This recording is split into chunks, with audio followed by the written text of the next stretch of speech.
a ganking threat, whether it's the likes of the Rek'Sai or just go to that Jarvan that's shown you so much success, Huey.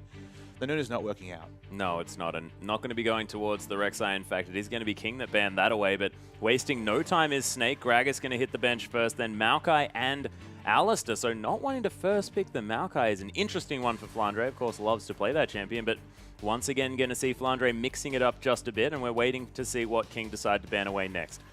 Azir might actually hop onto the bench. We'll see what is going to happen here from King. But Crystal never going to see Kalista. It's just not happening, I don't think.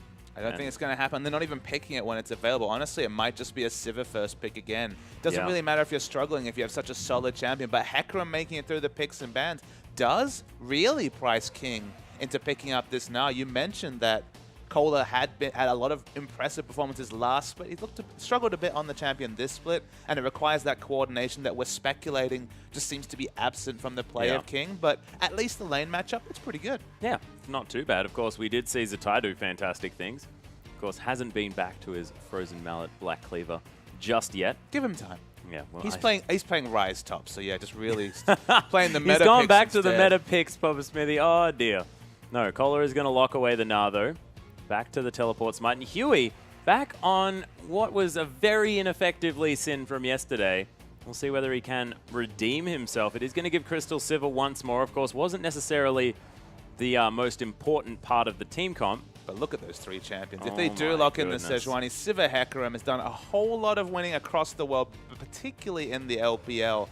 If Crystal's a bit out of form, and again, I'm speculating to that, but still, doing something unfamiliar this split and playing those team-orientated picks like the Sivir Hecarim Sejuani as one hell of a team fight comp put together in the first three picks. It most certainly is, and we'll see what they are going to put in to, of course, the mid lane and the support role, but they've got plenty of options for both of those. Of course, only Alistair hitting the bench as far as those supports are concerned. Nautilus there, Thresh there as well. Ella can play anything. Annie, Janna.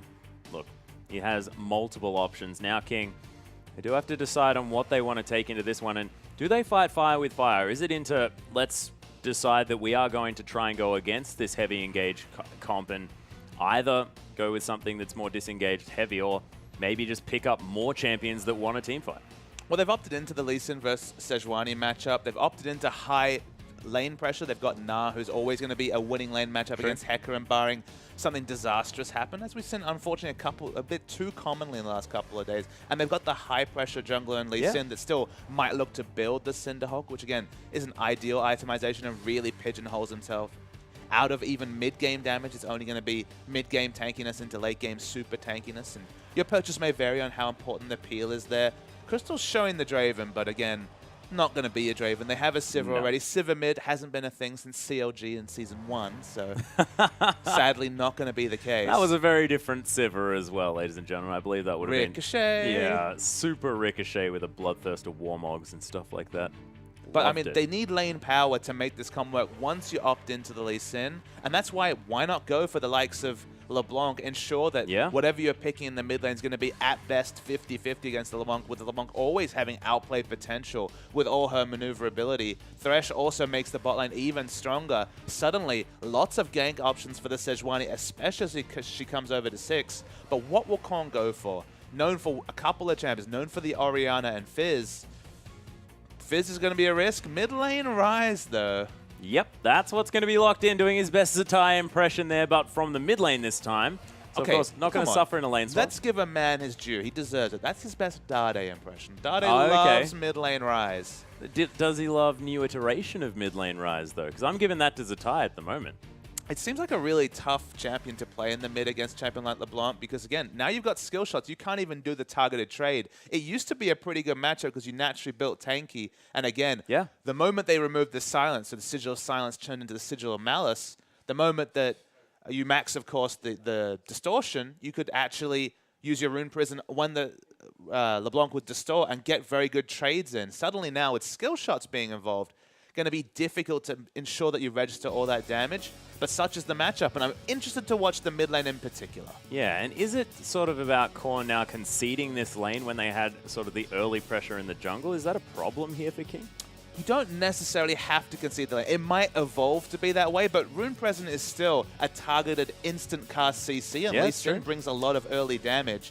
I think the LeBlanc is really going to have to consider the jungle matchup and see, okay, the obvious lane to snowball is mid. This is the only point of failure is if Ryze somehow snowballs off of Use LeBlanc. It's a possibility, but again, a difficult one. Yeah, and we've seen Use LeBlanc do fantastic things in the past. We'll see whether it is going to be the same this time around, as we are, of course, almost onto the Rift. And look, looking into the other lanes, things are fairly standard across the board. Of course, Hecarim not going to do necessarily as well against the Gnar, but can jungle a little bit more effectively. Does that mean that Snake might look for a lane swap? I think it's always possible. Sivir also opting out of the lane swap and going for a fast push is a potential. Again, lane swap, 2v2, I think anything's fine. Well, we'll see what happens as we hop onto the Rift.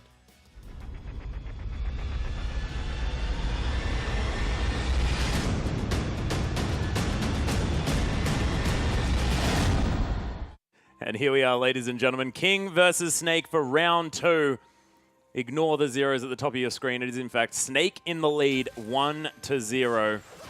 They are going to be able to take down the ward as well. First CS going over to Crystal, so early lead here for Snake. All the zeros, but not the zero on the roster for Snake, for King, unfortunately. Oh, dear. That's the zero they need, because the zero in the win column certainly not working out for them. Yeah, they do have a zero. It's just unfortunately not where they want him.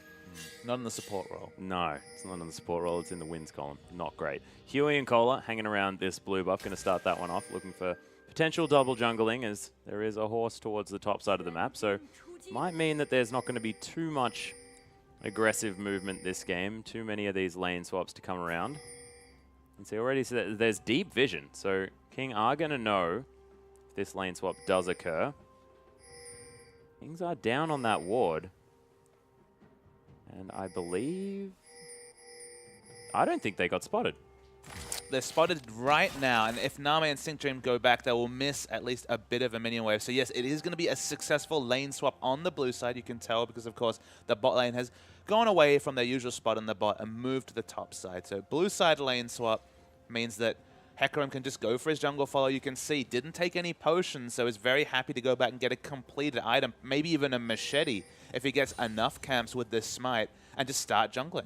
Yeah, and I think this might actually help out in the mid lane here as well for you, who now will be on a little bit more of an island because Huey's going to have to take care of Cola around the jungle. The one worry you have is that if the 3-man gank comes into the mid lane, specifically from Lee Sin and Gnar, maybe there's going to be some kill pressure, but in general, as you mentioned, isolated mid lane matchup in a counter matchup for Ryze, a very difficult one for him, especially after the rework, meaning you don't get as much guaranteed damage every time you distort forward. Should be happy times for Snake.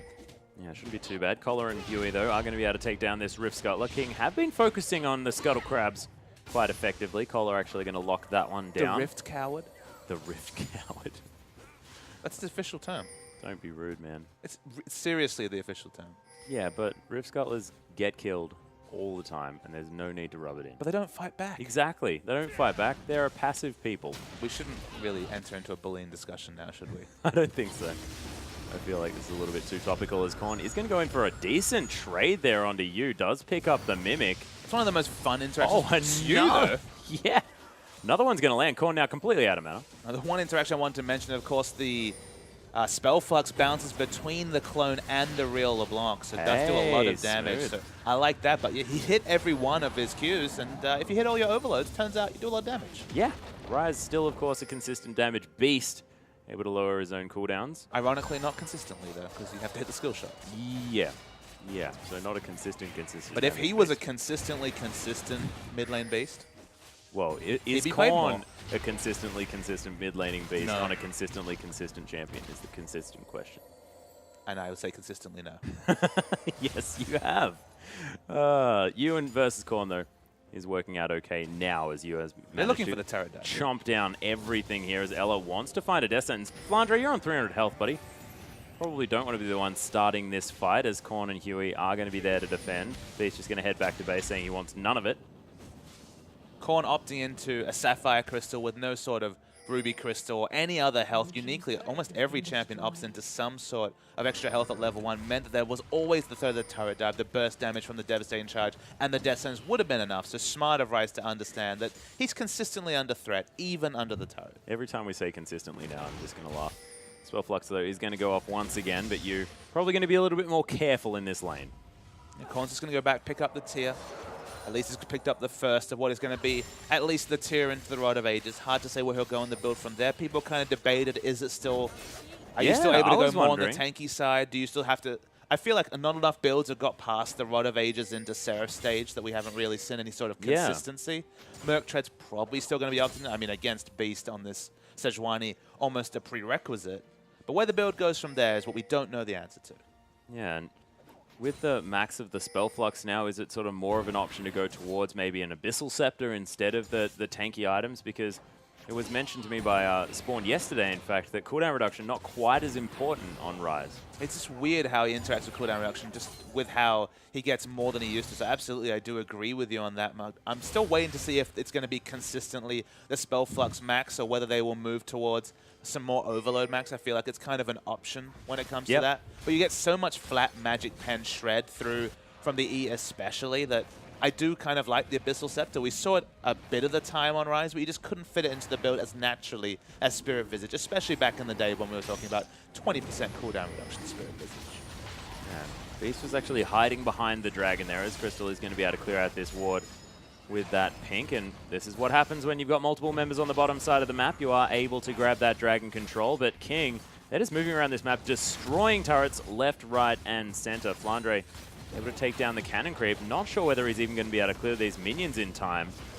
This top lane turret well and truly under fire, and can Snake get around there to defend it, or are they going to lose a second in a matter of minutes? I like the play from King. We don't see a lot of teams do this against the Hecarim now that the Smite has been the pickup, because Hecarim's being less accountable hasn't been as punishable because you pick up a lot more gold when you're rotating around the jungle. But if you engineer these situations where, especially pre-6 Flandre, is going to be an overextended lane with both top and bottom lane turrets down, Flandre's doing a lot of trade damage. He's certainly doing a lot of trade damage. There's a devastating charge as well. Name almost falling down there, and the rocket's not going to be enough. And that was a 1v2 that Flandre did fantastically and does have teleport, but this might be another story of don't teleport to this lane, as Huey might actually be in trouble here as Beast has caught him out, but Lee Sin known for having a little bit more control this stage of the game, and Flandre does have the boots too. There's this devastating charge, but it's over the top of some chompers, and Snake effectively going to be able to at least defend this turret and take their own towards the bottom side. I just love the fact that Flandre goes for those players where you're like,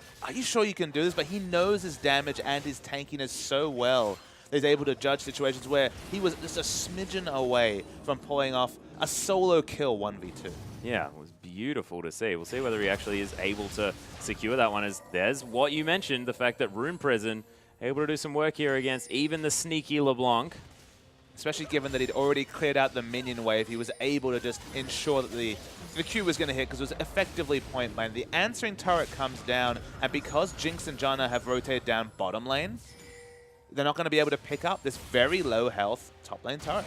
Yeah, so that is going to be in quick succession. 2 turrets now for Snake, putting themselves almost 2,000 gold in the lead. You're going to be able to pick up this blue Sentinel now with the distortion over the wall. Grabs that one for himself, and that's absolutely fine. And we're talking about the fact that Korn has been, you know, trading very well here with the LeBlanc, but he's still falling riotously behind. He's using all his mana to trade, so of course doesn't have it to clear waves, has very low base attack damage, so will struggle to last hit under turret. Was buffed over time as Flandre really wants to steal away this Crow.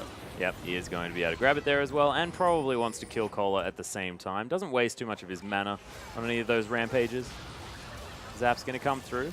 Crystal is going to stop that Howling Gale from doing anything with the spell shield, and are they going to steal a blue at the same time? King, once more, I mean, it was great. We saw them. They were pushing turrets. They were moving around the map. They were grabbing things, but now it's once again looking like this King that doesn't quite know what to do next. I'm just surprised they showed enough impetus to swap back. I don't know what was really forcing that swap, especially with the turret being so low. I speculate that maybe we've seen actually 1 or 2 teams play around low turret health and say, okay, we'll keep pushing in that lane. Now it's really easy to turret dive because the enemy top lane will be baited to staying under a turret. You can just auto-attack it twice and then still get the successful gank under turret. But instead, nobody's pressuring the Hecarim whatsoever on Huey. Yeah, he's got caught by the death sentence, but Crystal not wanting to opt for anything there. I believe Boomerang was possibly on cooldown, which stopped them from wanting to go overly aggressive. Again, with a little bit of a CS advantage now as Kohler and Huey waiting around for what is a non-existent dragon. Now going to be able to clear out some vision, though. Smart rotations equal, actually behind it. To be behind in the turret trade is just ludicrous to me, given how well they were rotating a moment earlier. And with all that hard pushing, they missed out on a lot of CS. And the CS differences between the carries and basically every role, I mean, we're talking double CS in top lane already. Yeah, and it's not good when you've got the scaling advantage on the champion that's picking up more of the farm. Korn, you know, 30 CS behind here, does have the blasting one now. Decided to forego picking up that catalyst just for some extra damage. As you know, of course, Ryze is going to scale more, so it's not exactly ludicrous that he'd be behind in this early stage of the game, but he's behind by a very long way. In fact, Yu has been farming brilliantly on this LeBlanc. And Cole is now caught between two builds. You really want to build the Frozen Mallet, even if it's a little bit late, to pressure this Hecarim to at least have that ability to make the Hecarim accountable in the 1v1 split push that will just inevitably happen between two teleport laners. But you look down at this Snake lineup, we're talking about Sejuani, Hecarim, Sivir. You have so many engage options in hard CC that if you just build into a selfish build, Flandra's going to say, okay, I'm going to stop this split push and just keep team fighting, and you won't have team fight items to be able to team fight effectively. So it feels like there's no good smart purchase for Cola, apart from maybe a Giant's Belt to round out this build. Yeah, and the other thing that I really love about what Snake's doing here as well is the fact that, oh, as a chain going to land on top of the Q, mimicked Q action. The mimicked Sigil of Malice. Yeah, the mimicked Malicey Sigil. I like it a lot. I like Sigil of Silence a little bit more. I like alliteration. But no, what I was saying was the fact that Snake was rotating around to Cola's lane every single time. You can see they're still there, forcing him into this horrible situation where he just can't pick up any farm. He has 34 CS at 11 minutes. That is sad, sad times. Yeah, that is not exactly the happiest Nah that we've ever seen. He's turned a winning lane on paper. Snake's rotations have turned it into a losing lane because now 60 CS behind doesn't matter what the builds are. Yeah. You're just going to lose to both the experience and gold that Finder's been able to pick up. We already knew that LeBlanc will be winning this mid lane matchup against Ryze, and lo and behold, 40 CS is the advantage. Both solo lanes that we've just talked about are the cornerstones of Snake's recent wins, winning in a landslide fashion. They are, and they're shoving up all of the lanes. They've got vision all over this map. 3 pink wards towards the top side, where Yu is continuing to now put pressure onto Korn, who's relegated to being underneath his inner turret. Cola has found a sneaky lane here in order to pick up some farm for himself, but Snake just going to opt into taking the dragon away. The moment you see a pickaxe on Cola, you say it's team fight time, because what is this Nah going to do? Even if you're specifically managing your Nah rage bar so well, he's level 6 with a pickaxe. He has 1,000 health. He's basically a squishy himself. He's now really committed into a long laning phase, and now it's Snake's say, all right, it's team fight time.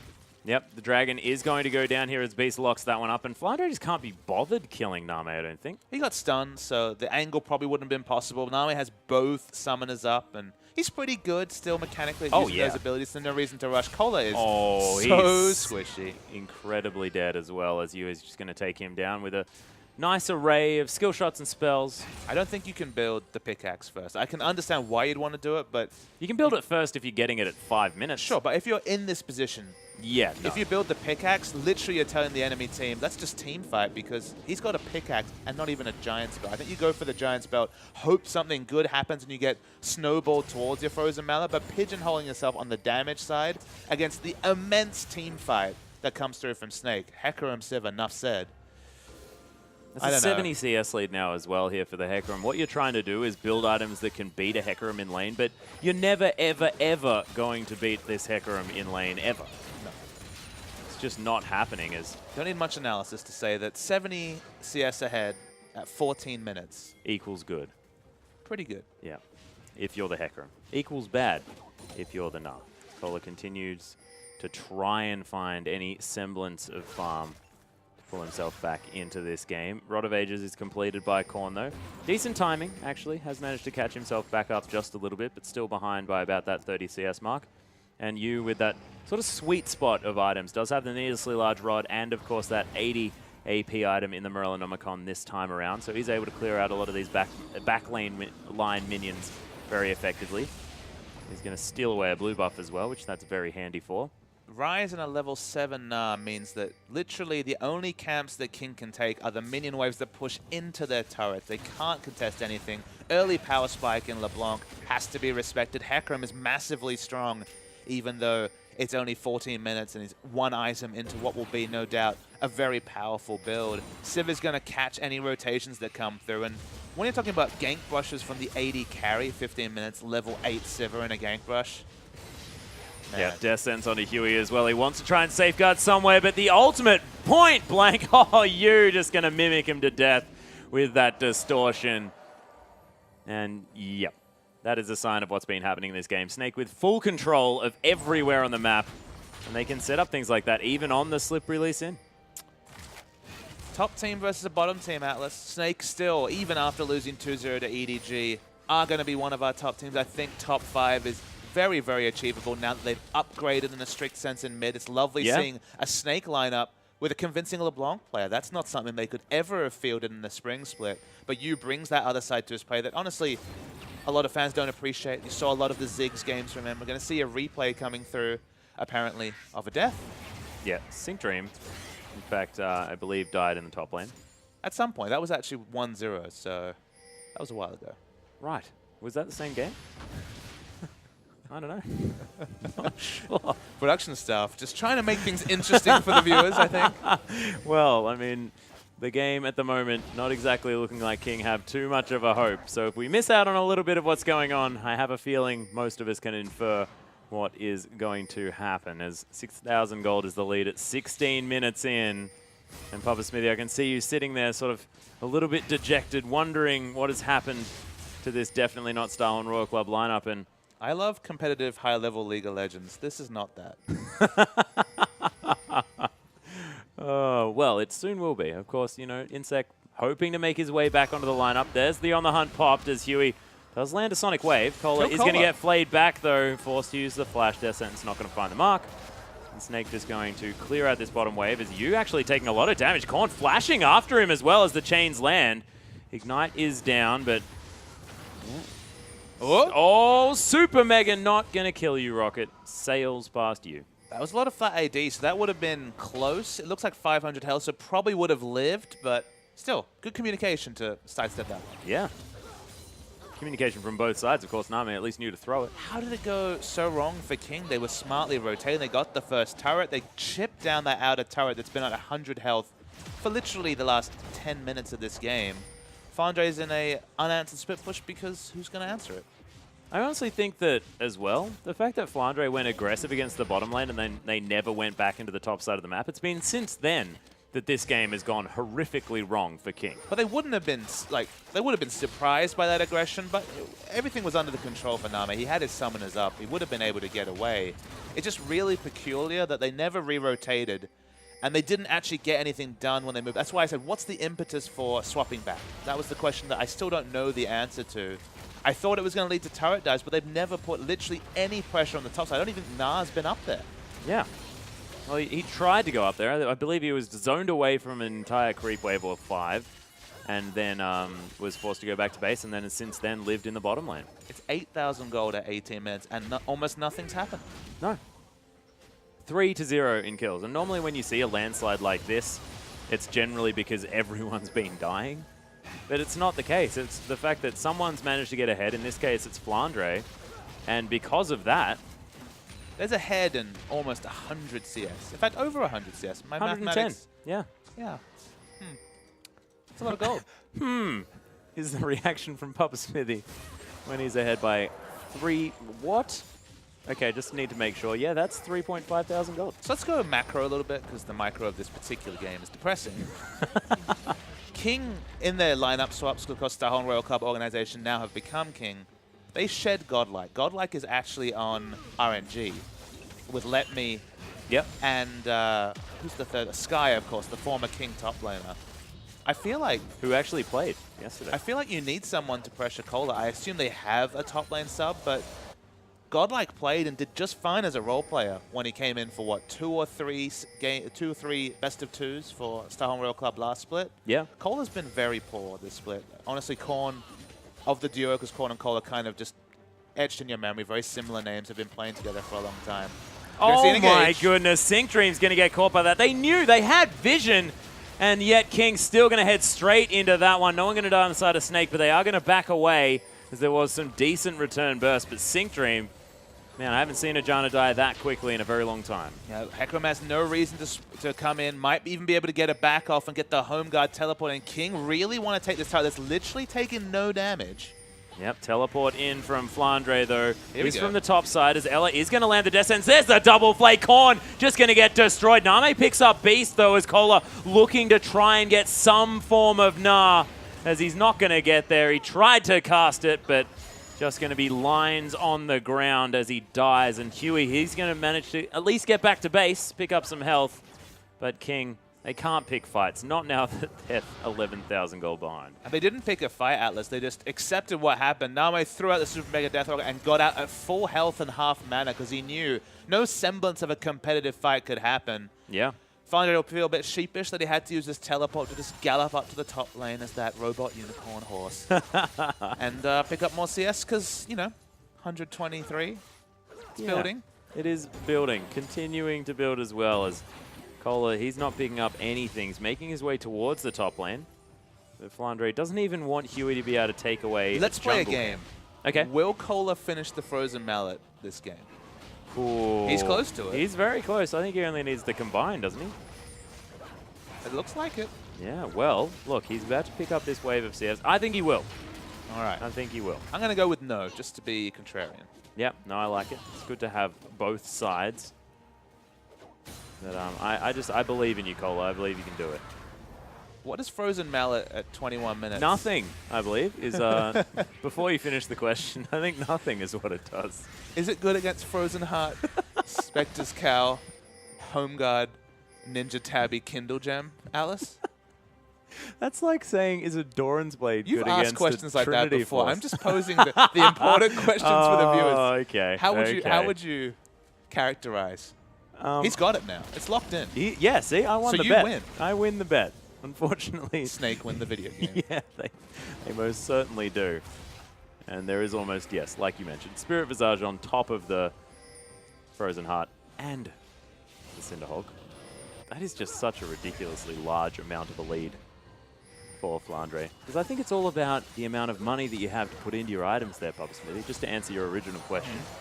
So the fact that he's still buying said amount of money's worth of items means that he's still doing stuff. As long as they're relevant statistics, it's not buying cooldown reduction on the likes of a Yasuo, something like that. I really want to see the 1v1 matchup between Frozen Mallet Nah and 5,000 items Hecarim. Get him some more slots, ladies and gentlemen. We got to see 5,000 items Hecarim. How many of those items aren't unique? How many can you just stack on top of one another? Do you get to a point where you can only buy Doran's items? Oh, actually, here's the fight breaking out as Cola. He's down to very, very low health. Flandre just ults forward, but picks up a Chomper, and you're going to finish the kill in the end. Cola going to die. There's the boomerang across Yui as well. Safeguards out of the way, but into his death. Name takes a whole lot of damage from I don't even know where as Yu secures the kill onto corner. Double for the LeBlanc, able to sneakily get around this team fight and lock down some of these. And look, 3 members dead. Snake are going to break the base. Sync Dream's going to explode. Oh, almost. You're just going to auto-attack him to death in the end. And that's an unofficial triple kill there for the 7-0-2 LeBlanc. 15,000 gold at 23 minutes. On this new patch in 2015, it's so much harder to build up these gargantuan gold leads with the fact that Dragon no longer gives that global gold to the team, but just a massive lead for 23 minutes. Every lane winning. 7-0-2, so quelling any questions on whether use Assassin play. Only the chains away from being able to pick up the quick burst onto the Jinx and Snake. Yeah, they just back away. Got some gold to spend. Yeah, I think they do probably have some money to spend here as Beast picks himself up. Cloth Armor and the Giant Spell. That's a full Void Staff there for you, who will probably be able to avoid using any skill shots next time he wants to take Name out. It might just be 1 Mimic Distortion. And that will be fine. That will deal with it. And we will not get any more information on a completed Rise build because it's not going to complete any more items. Man, this needs to get to a point where we see the late game rises. Flandre is going to teleport right into the back of King. Sonic Wave going to land, but he doesn't even have the devastating charge anymore. Oh my goodness, he gets kicked out, ults back over, finds a Sync Dream as Huey's going to melt in the hands of Crystal. Flandre against 3 members. Spirit of Dread was saving his life, but man. Okay. Look, the Frozen Mallet did a lot of work there. Between the Frozen Mallet and the Inhibitor turret, there was actually enough slow to dissuade him from just ignoring 2 members and the turret, so that's something. Yep. Okay, so the surrender vote comes through. That's why we saw everyone throwing ultimates left, right, and center. A severely one-sided victory there for Snake, and this team looking a little bit better with Crystal on the lineup, but I'm not sure whether we should discredit Martin that much because EDG and King definitely looking like very different teams this season. Crystal's ability to lock in Sivir, which was something we knew he could do. He could mouse over the champion, but just playing Sivir, being unselfish, those 2 games were in no means about Sivir. Sivir did fine, but it was all about Flandre schooling on Cola, you putting in a very nice performance.